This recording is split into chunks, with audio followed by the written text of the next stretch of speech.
Yes, très bien, excellent.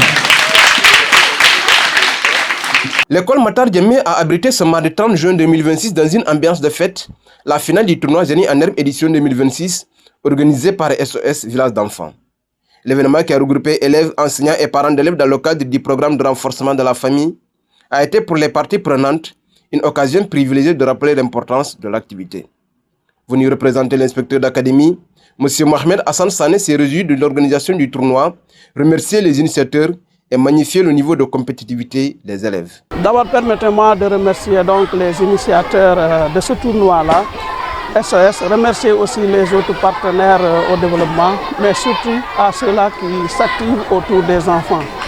Pour dire que ce tournoi, en réalité, va nous permettre d'occuper, comme on a l'habitude de le dire, les enfants dans le système éducatif sénégalais, mais vraiment un tournoi de haute facture dans la mesure où c'est un tournoi qui a concerné plusieurs établissements. Et aujourd'hui, nous assistons à cette finale-là, une très belle finale, une finale âprement discutée entre SOS et Matar Djemé.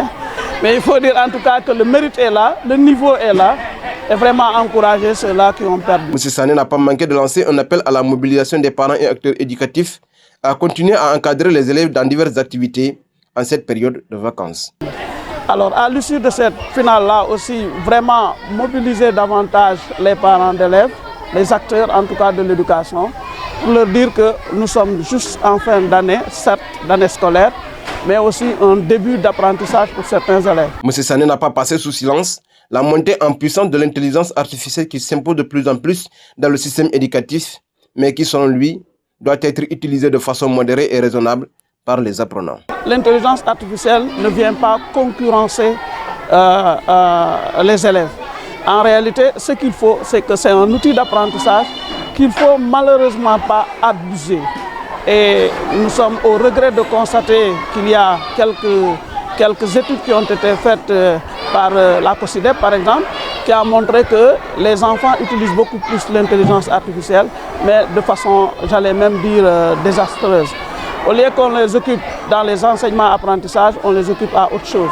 Et nous invitons encore une fois, comme je l'ai dit, SOS et les autres organismes à travailler en synergie pour permettre à ces enfants-là de pouvoir utiliser l'intelligence artificielle afin qu'elle ne soit pas en réalité une concurrence pour nos élèves. Visiblement satisfaite, la représentante de SOS Village d'enfants s'est à son tour félicitée de la réussite de l'événement et du niveau des élèves des écoles participantes. Et aujourd'hui, ce qu'on a vu, c'est que voilà, il y a eu des participants qui ont vraiment un niveau très bon que nous saluons à travers cette activité. Mieux, elle a réaffirmé l'engagement et la disponibilité de Village SOS d'enfants à accompagner les élèves à travers diverses activités dans cette période de vacances, tout en garantissant leur protection et la préservation de leurs droits.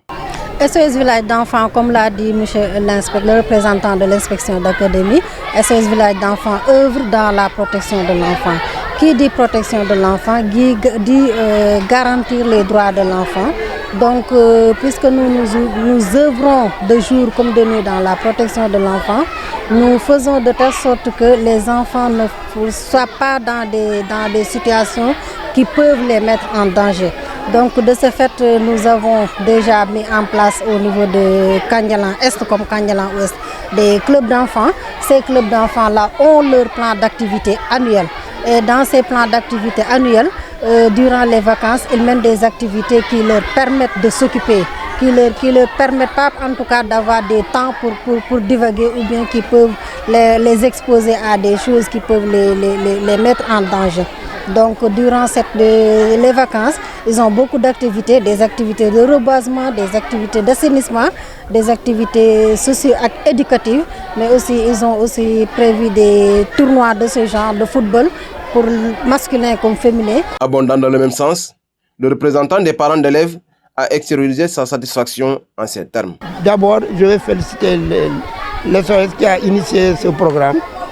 Féliciter l'inspection d'académie qui n'a aménagé aucun effort pour venir assister. Vraiment, ça c'est très correct. La finale âprement disputée a été remportée par l'école SOS Village d'enfants qui a légèrement devancé l'équipe de l'école Mamadou Keita sur le score de 105 points sur 90. La troisième place du podium est occupée par l'école Kandialan Djibok qui a dominé l'établissement hôte Matar Djemé. Thank you.